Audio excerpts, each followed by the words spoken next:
Тэгэхээр хоёр асуудал яригдсалтай энэ дээр Харбины гэрээ мөн оюу толгой компаниас авсан өөрөөр хэлбэл Ирио Тинтогоос авсан 20 сая долларын асуудал байгаа. За Харбины гэрээг яагаад ингэж ил болгохгүй байгаа юм бэ гэж байгаа. Зөвхөн ил болгох биш, үнийг ил болгоод заавал шалгах ёстой тийм нөхцөл байдал үүссэн гэдэг би бол одоо хэлмээр байна.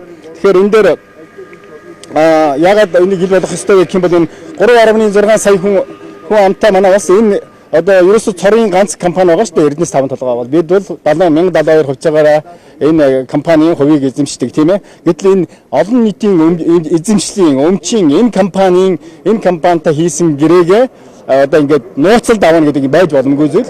Ер нь бол эдийн засгийн ач холбогдолтой асар том энэ компаниуд ордуудтай холбоотой гэрээг бол заавал нууцлалд авах шаардлага ямар ч тийм шаардлага байхгүй. Өмнө бид нууцлалд авсан гэрээний улмаас Монгол улсын эдийн засагт асар их хохирол учраад энэний одоо хор уршгаар бол одоо асар их одоо үйл явдал өрнө зарим ингээд явж штэ тийм ээ. Тийм учраас бол гэрээг нууцлалд авах шаардлагагүй байсан юм аа. Нууцлалд авсан бол цаана нь ямар нэгэн одоо хардлага дагуулж байгаа учраас энийг бол заавал ил болгох ёстой, ил болгох төдийгүй бид энийг шалгах ёстой гэж үзэж байгаа.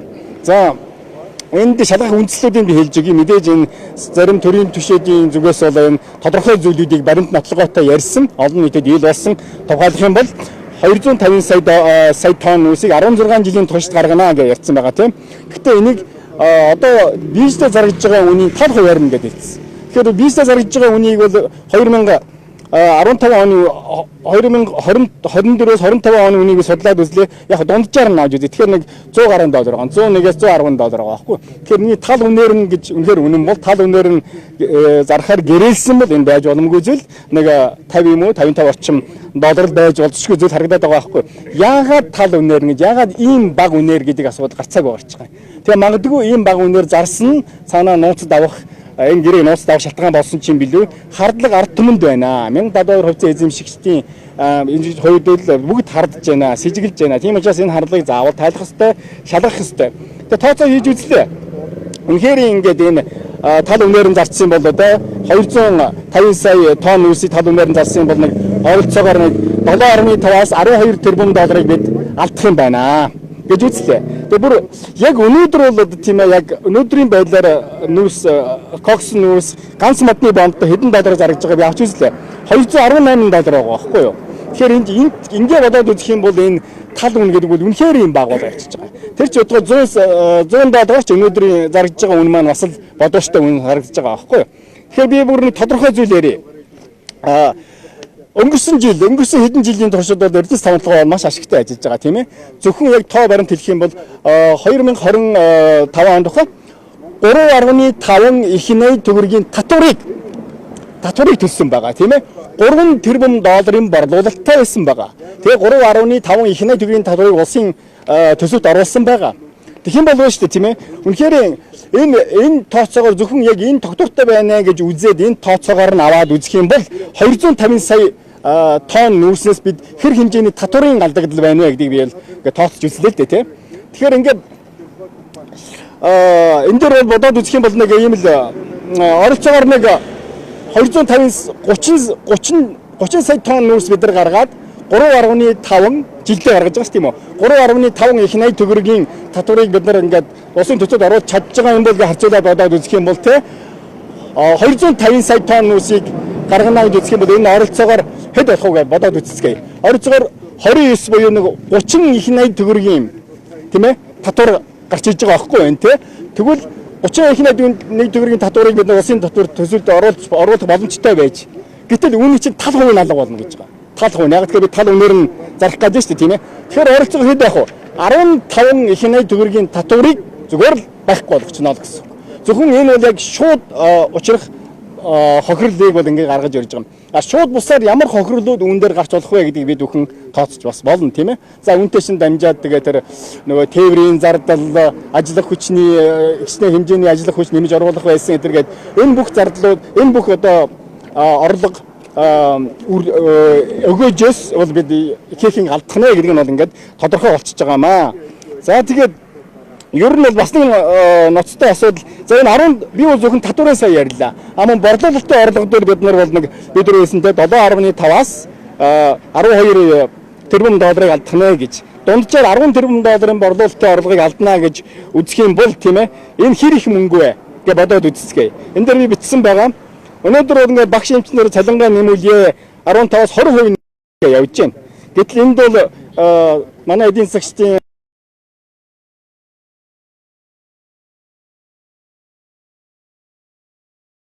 энэ 860 тэрбум чи ердөө 10 тэрбум долларыг тооцож үз мөнгөөр төгрөгөөр нь тооцоод ингээд бодоод үзэхээр ердөө 2.4% нь болж байгаа юм.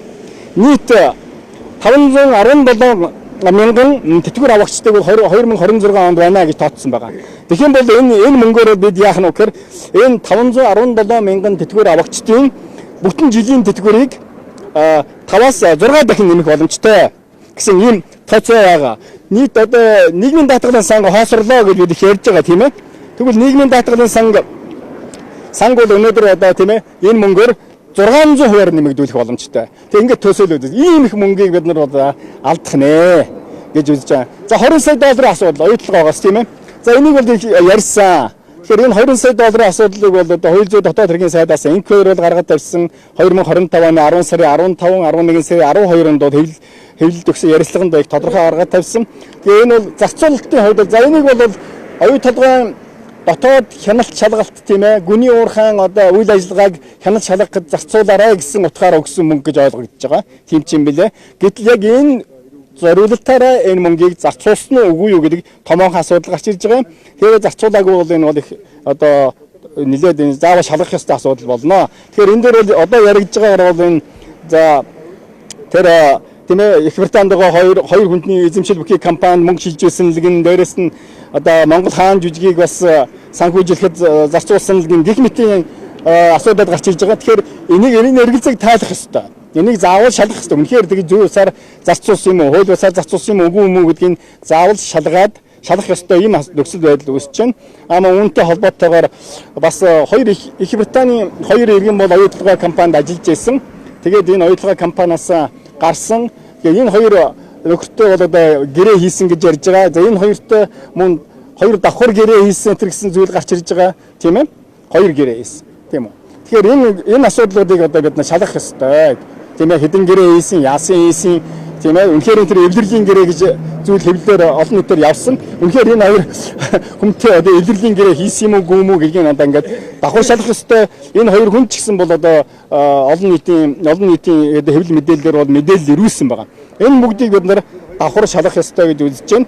Тэгэхээр энэ 20 сая доллар зөв бусаар, хууль бусаар зарцуулагдсан бол хэр их мөнгөийг бид нар алдсан байна вэ гэсэн тооцоог бас гаргаж үзье гэж бодлоо. Манай улсын дундаж голч цалин гэж байгаа. Энэ бол дундаж цалин биш, голч цалин. Гэтэл энэ голч цалингаар бодож үзэх юм бол энэ бол 2800 хүний бүтэн жилийн одоо цалин хөлсийг бол одоо хөлсөд тэнцэх ийм хэмжээний мөнгө байгаамаа. Тэгэхээр ийм хэмжээний мөнгийг одоо бид нар алдсан байна гэж одоо энэ одоо зөв бусаар зарцуулагдсан байж болзошгүй гэж үзэж байгаа. Тэгэхээр шалгах ёстой. Өөр нэглээд ноцтой нэг асуудал байна. За тэр юу вэ гэх юм бол оюут толгойн 34% эзэмшилд ноогдох 2.3 тэрбум долларыг одоо оюун эрдэнэ засгийн газрын үед энийг бол тэгэлчихсэн байхгүй болсон гэж зарласан тийм үү. Үнэхээр тийм шиг санагдаж байгаа. Гэтэ би эдийн засагч хүний хувьд бол энд бас жоохон бүрэн гүйц итгэх шаардлагатай байсан. Ингээд шалгаж үзлээ. Шалгаж үзсэн чинь Монгол улсын өрийн баланс дээр хэн өөр нь хасагдаагүй байна. Одоо өнөөс хойш 4 жил болж байна. 2021 оны одоо 12 сараас 2022 он гэсэн үг үнд тэглэгдсэн гэж зарласан.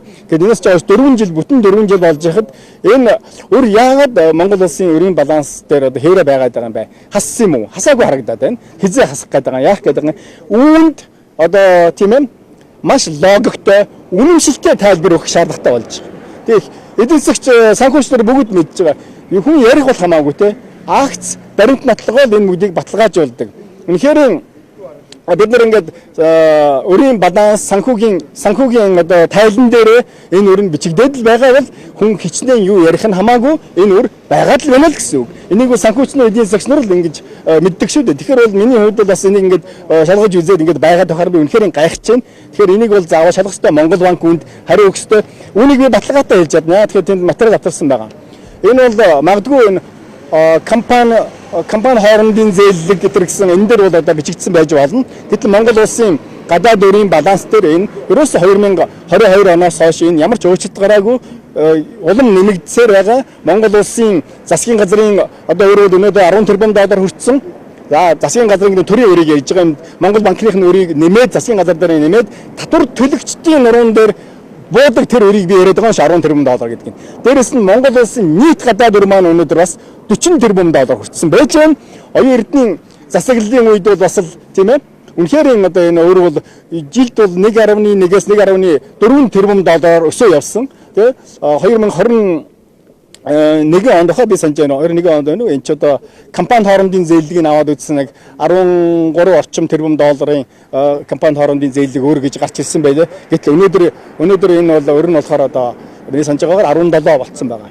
Тийм ээ. Тэгэхээр бол энэ компани хоорондын зээллэг буюу одоо оюун толгойн 2.4 тэрбум 3 тэрбум долларын өөр бол энэ дээр бичигдсэн байгаа байх бодвол энэс хасагдаагүй одоо улам нэмэгдээд ингээд өсөө явчихсан байна. 6 тэрбум доллараар үндсэндээ оюун эрдэнийн засаглалын үед компани хоорондын зээлэг нь өсчихсөн байна. Монгол улсын нийт гадаад өр нь өссөн байна. 40 тэрбум доллар хүрсэн байна. Ч одоо 33 орчим тэрбум доллар байсан юм да 5-6 жилийн өмнө. Өнөөдөр 40 тэрбум доллар хүрсэн байна. Тэгэхээр ийм асуудлууд байна. Тийм учраас эдийн засагч хүний хувьд бол энэ бүх асуудлуудыг нягтлах ёстой, баримтлаар нотлогоожуулах ёстой, тайлан баланс дээр нь бид нар тооцоо хийн. Энэ л бүх баримт энэ л жинхэнэ үннийг өгүүлж байдаг учраас энэ асуудлыг гаргаж тавьж байгаамаа.